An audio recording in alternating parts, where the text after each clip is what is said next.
6 divided by 7 can be written as 6 over 7. And again here we have 6 divided by 7. Okay, now 6 over 7 divided by 6 over 7 is just 1. But this answer is not correct. Because according to the order of operations, when we have more than one division in an expression, we have to work from left to right. So here, first we have to do this division, then this division, and finally this division. If we do this division before this division, it is wrong.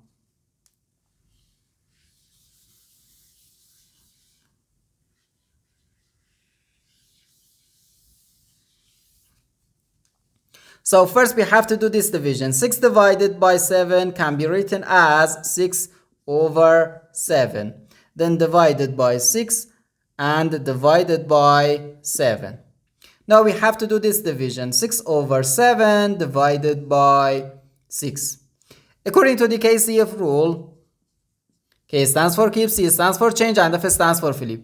We can write keep the first fraction, change division to multiplication, and flip the second fraction. And here again we can apply the KCF rule. Keep the first fraction, change division to multiplication, and flip the second fraction. Okay? Now we do this multiplication. 6 over 7 times 1 over 6.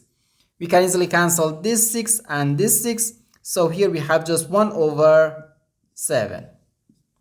So 1 over 7 times 1 over 7, which equals 1 times 1 gives us 1. So 1 over 7 times 7 equals 49. So 1 over 49. And this is our final answer to this problem.